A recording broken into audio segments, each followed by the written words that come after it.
عطر این گلاب ناب خانگی پیشکش شما. دوستان سلام. امروز میخوایم بریم یه مقدار گل جمع کنیم و بعد هم گلاب بگیریم. گلاب خونگی. البته گلاب خونگی مثل گلابی که با دستگاه تقطیر اصلی میگیرن اونقدری عطر نداره، اما باز هم خیلی معطره، خیلی خوشبویه و خالص بدون مواد نگهدارنده. گلابگیرهای حرفه‌ای معمولاً گلها رو نمیشورن و داخل دستگاه تقطیر میریزن. منم نه به اون خاطر، بلکه به خاطر اینی که از دیشب تا صبح یک ریز باران بارید و گاهی خیلی شدید میشد. گلها تمیزن و اونها رو بعد از گرفتن پرچمهاش مستقیم داخل قابلمه میریزم. به اندازه کافی آب میریزم. مهمترین چیز اینه که آب رو زیاد نریزین. خود گلها بعد از اینکه یه مقداری بپزن تمام در آب غوطه‌ور میشن. اگر آب رو زیاد بریزین خیلی عطر نداره گلابتون. روی گلها یک پایه میذارم تا ظرف گلاب بمونه نگه داره.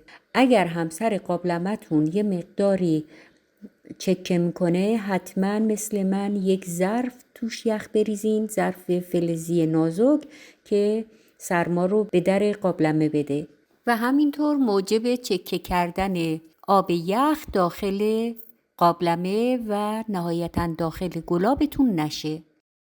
اگر هم سر قابلمتون سفت و محکم بود میتونین که فقط از یخ استفاده کنین و یخ رو روی قابلمه بذارین، البته روی درب قابلمه، و زمانی که آب شد آب رو برداشته و دوباره یخ بذارین.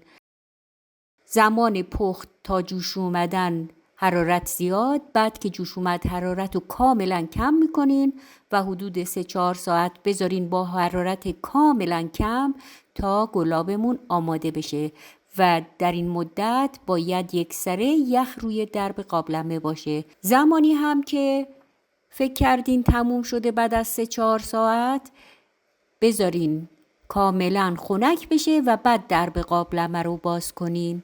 حالا ببینین چه گلابی داریم. گلاب خوب، ناب و بدون مواد افزودنی.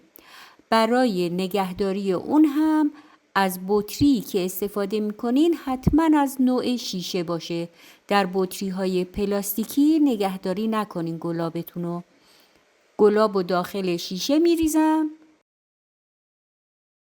یه شیشه نیم لیتری گلاب دارم.